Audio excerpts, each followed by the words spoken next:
Greetings, everyone. Welcome to Kingdom Connections. I'm Lisa. And I'm Pastor Kelly. And it's good to be with you. Thanks for tuning in. This week we're looking at Jonah 1, 7 through 10. The title is Betrayal, and we want to leverage that over into the trust column. So Lord willing, we'll be able to take a positive look at this challenging passage. The idea is framed in terms of the ship's company feeling betrayed. When they learn that Jonah is fleeing from the Lord. And that brings us to the responsibilities of leadership. With leadership comes responsibility. With significant leadership, all the more significant the responsibility. And great leadership is the special province of great responsibility. I think of a favorite World War II treatment of mine, Band of Brothers, with the character Dick Winters, who starts out as a lieutenant in Easy Company, and as more leaders die through the course of the war, he's raised because of his particular leadership strength into increasing rank so that he finishes as a major with the end of the war. An amazing man who the men will follow him anywhere because he will not task anyone to go where he's not willing to lead. With great leadership comes great responsibility. And that makes me think of men in our day like Alistair Begg, or R.C. Sproul, John MacArthur.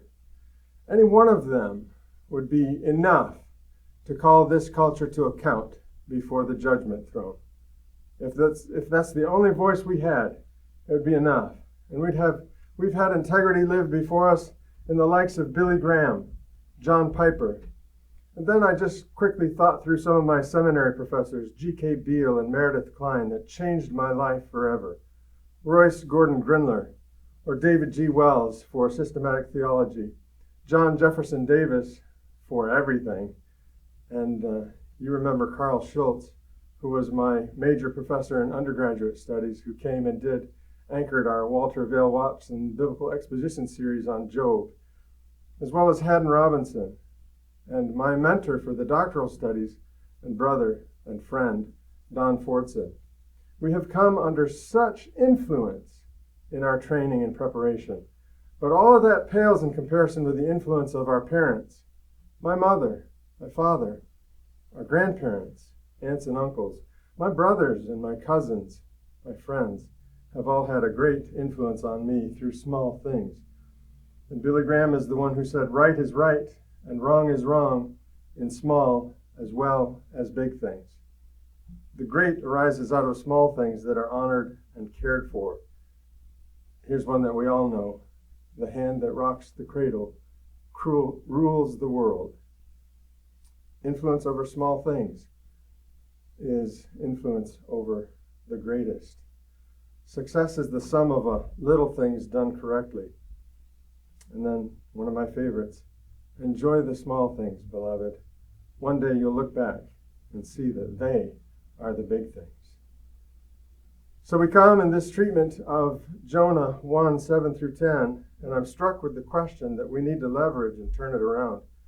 The question of alienation, where the crew says to Jonah, how could you do this? Leadership is haunted by that question. How could you do this? We want to find a way to turn that to thank you for doing what you do.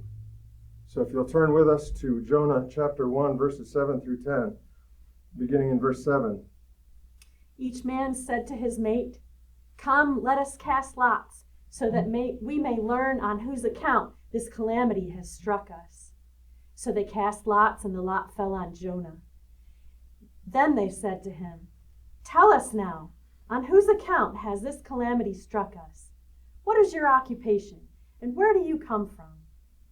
What is your country? From what people are you?" He said to them, "I am a Hebrew, and I fear the Lord God of heaven, who made the sea and the dry land." Then the men became extremely frightened, and they said to him, "How could you do this?" For the men knew that he was fleeing from the presence of the Lord, because he had told them. How could you do this? That's the question that they asked. And I can't blame them. Their lives were in peril. And as we think about Jonah, in light of the leadership ideas that Kelly has shared, we see that he is a leader who has great influence and power. God has given him a great task, a great responsibility, and he's failing in it. And he's not considering the lives and the influence around him. He's endangering the lives of the men on the boat, but he is also influencing everyone who knows him. He has turned away from the Lord. And if he would obey the Lord, he would be a positive influence. And it's easy for us to point our fingers at different leaders and say, well, they made a mistake here, or they fell there, or they did really well. But what we forget is that we are all leaders. We're all leading someone. It might be our children, it might be at work, it might be at church. We are at least influencing someone else who is watching the way we live our lives, the way we carry out our responsibilities, whether we're doing it with integrity before the Lord. And so we just need to realize that if we do fall, and we all do at some level at some time, but when we do, it affects the people around us. It's not just ourselves. And even if it's something secret, it changes us so that we're not walking with the Lord, and then we're not the influence we should be or could be to be a blessing to others. And so there's a lot for us to learn in this.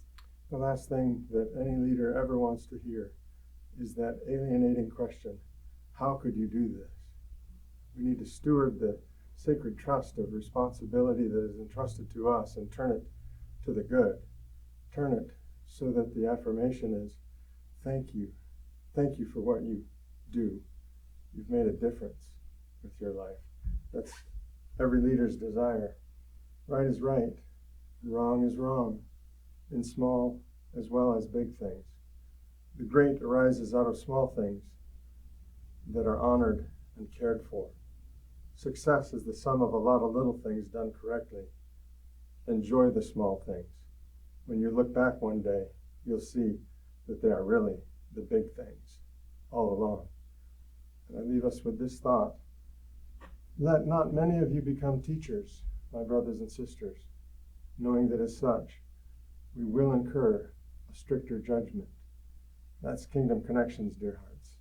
Follow the Lord. And thank you for tuning in this week.